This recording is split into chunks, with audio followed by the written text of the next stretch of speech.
Hello, I'm Peter Cannon. I'm a reviews editor at Publishers Weekly.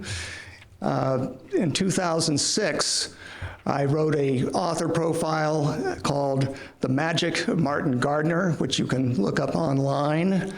I should say I'm also known as a Lovecraft scholar, and I once wrote a piece called HPL and JFK, which compared the amazing parallels between the horror writer Lovecraft and President Kennedy, which I dedicated to Dr. Matrix.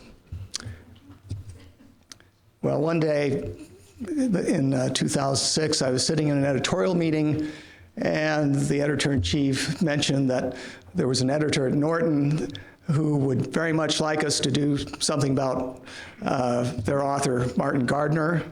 His annotated Hunting of the Snark was coming out, and I, being a big Martin Gardner fan, raised my hand and said I'd love to write a piece about him.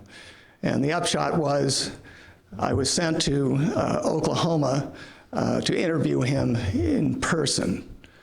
Now, I should say I'd met Martin before, twice actually. I have an old college friend, Cecil Weich, who's in the back there. Stand up, Cecil, who lives in Greenville, South Carolina, and at some time in the 80s started corresponding with Martin, got to meet him, and became friends. And twice I went down to South Carolina to visit Cecil and spent time with Martin Gardner. Well, this time, I was, my magazine was paying me to go to Oklahoma. I flew there on a Saturday. I was met by Jim Gardner, Martin's son, who was a professor of education, I believe, at the university in Norman. He got me the bed and breakfast. He took me over to the assisted living facility where Martin was living. And I should say, Martin's room was very different from, the usual, retired person's home. It was, first of all, filled with artwork, a lot of op art work, optical illusions. There was a portrait of Martin in dominoes, black with white dots that you had to stand back to see that it was him.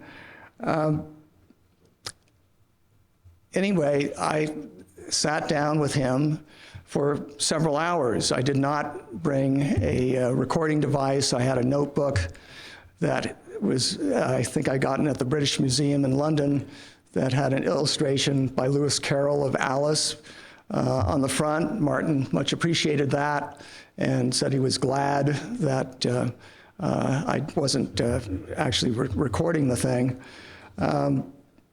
So we sat there, as I say, for several hours, and after a certain point, I realized, hey, I had more than enough material for my article, and we could just shoot the breeze about whatever topics. Now, of course, because I made no recording, I can't tell you what that was. But for the substance of what I got out of my interview with him, you can check out the article. We reached a point where it was time for Martin, take a nap, and I was going to go back to my B&B. There was some discussion with Jim whether we might go out to dinner. Instead, Martin decided we'd just have dinner at the assisted living facility.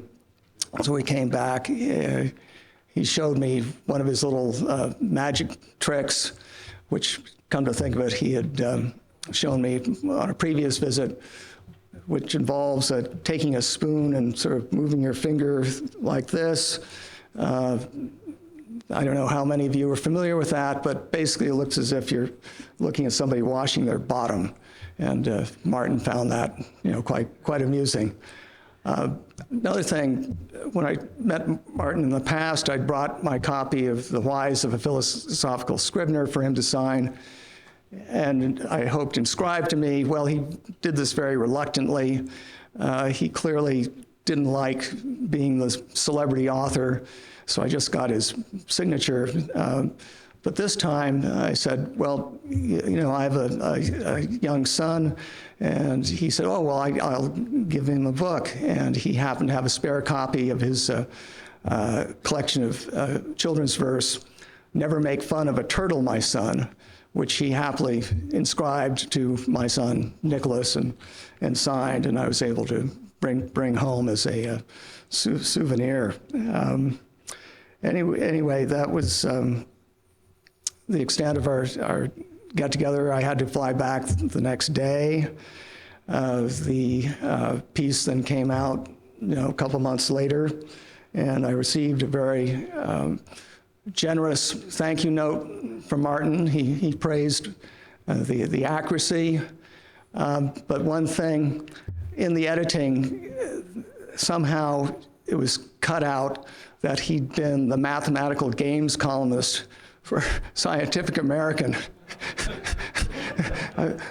Arguably his most notable achievement, and yet, you know, my editors decided that wasn't very important. Any questions?